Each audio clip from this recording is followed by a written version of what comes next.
Welcome to This Explainer. Today, we're diving into something absolutely fascinating. So many of us grow up with this idea that a quote-unquote good marriage is really just about finding the right person. And once you do, boom, you're set for life. But the research we're exploring today completely flips that idea on its head. It shows us that marriage isn't just some static destination you arrive at. It's actually a dynamic series of developmental stages. It's a complete life cycle. And here's the kicker. If you don't understand the distinct stages of this cycle, you can very easily mistake a totally natural, normal transition for a failing relationship.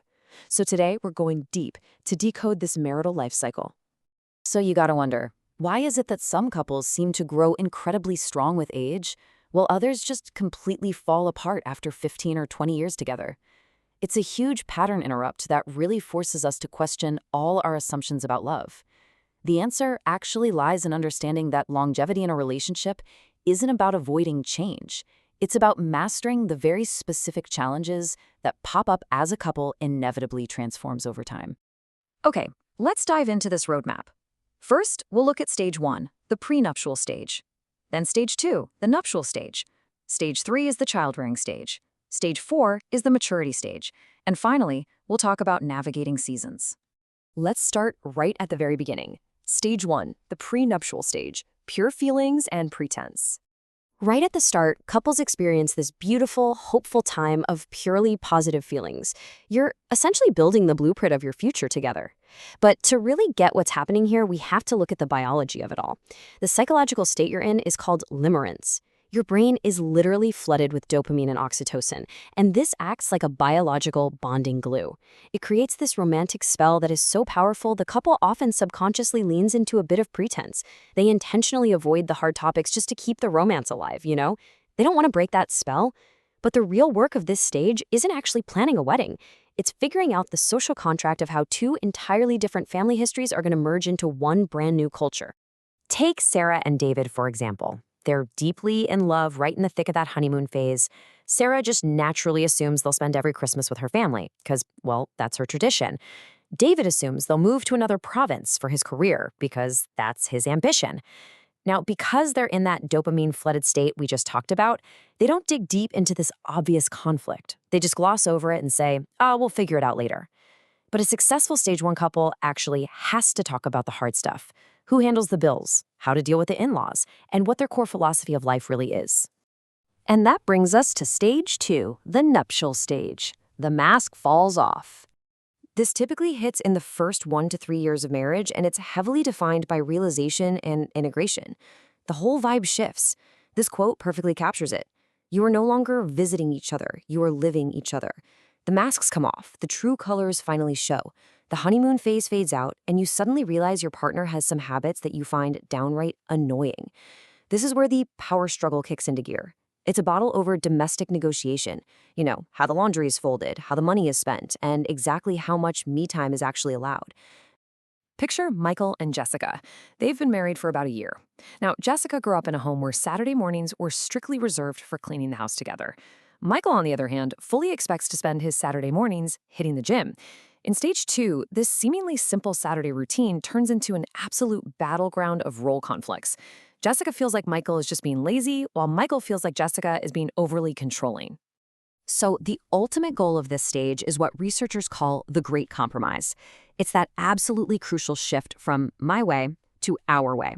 Couples have to learn how to fight fairly right here, right now. Because if they don't master this domestic negotiation, they are going to carry a massive, heavy load of deep resentment straight into the next highly perilous stage of their marriage. Which leads us to stage 3, the child-rearing stage, the vulnerable shift. This stage is a massive expansion, and it can last anywhere from 18 to 25 years. And this is critical. It is the lowest emotional valley and the absolute highest risk period for relationship breakdown and divorce. Why? Because those intense parental duties completely shift priority away from the couple. The couple identity gets completely hijacked and replaced by the parental identity. The marriage essentially transforms into a co-parenting corporation. Think about Robert and Thandi. They have 2 kids in primary school. Robert is working crazy long hours, and Thandi is just drowning in the mental load of managing the kids' entire lives. They become what's known as parenting roommates. They literally haven't had a real conversation about themselves in months, and by the time they finally get to bed, they are simply too exhausted for intimacy. Robert feels neglected, Thandi feels completely unsupported. And this creates what researchers call the logistical trap. Look at this breakdown. A massive 90% of a couple's conversations become totally dominated by school fees, grocery lists, and soccer practice. Only 10% is left for actual intimacy and connection. It vividly shows how prioritizing logistics directly diminishes love. To survive stage 3, a couple has to realize that their marriage is the foundation of the house. If that foundation cracks, the kids' rooms fall too. So couples have to intentionally date each other again, just to protect their bond from the sheer chaos of parenting. Moving on to stage 4, the maturity stage, the beautiful return. Now, before we get to the reward of this stage, there is a pretty stark warning we need to talk about: gray divorce. This happens when a massive identity crisis hits empty nesters. Without the kids there to distract them, they finally have to look up and face the person across the table. And if they didn't do the work to protect their bond back in stage 3, they might realize they have absolutely nothing left in common.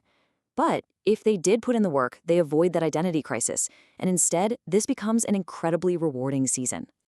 Now, what's really interesting about this breakdown is the contrast. If a couple survives to this point, they enter the most beautiful phase of marriage.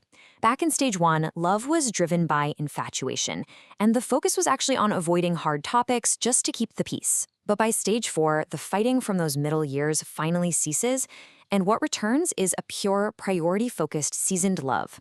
The focus shifts entirely to deep roots and actively redating your partner. Take John and Maria, for example. Their last child just left for university. The house is completely silent.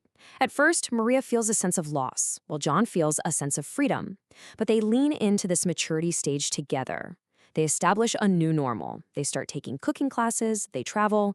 Their conversations elevate to talking about their health, their legacy, and their grandchildren. They aren't the same people they were back in stage 1, for sure, but they have become best friends who finally have the time to just play. And finally, navigating seasons, a 50-year journey. Marriage is effectively a 50-year journey where the couple, acting as a single, unified protagonist, undergoes some profound development. From year 0 in that pre-nuptial idealization, pushing all the way through those stressful middle years, right into the legacy phase of maturity.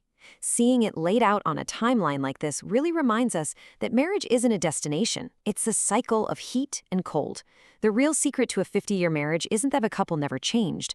It's that they learned how to continuously grow together through every single one of these stages. So I want to leave you with this provocative reflection. Which stage are you in right now?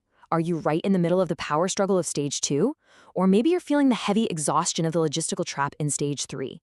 Identifying your current season is literally the very first step to navigating it successfully. I really invite you to use this explainer to better understand your partner and keep learning about exactly what your specific stage demands of you. Thanks so much for joining me on this deep dive into the fascinating life cycle of marriage.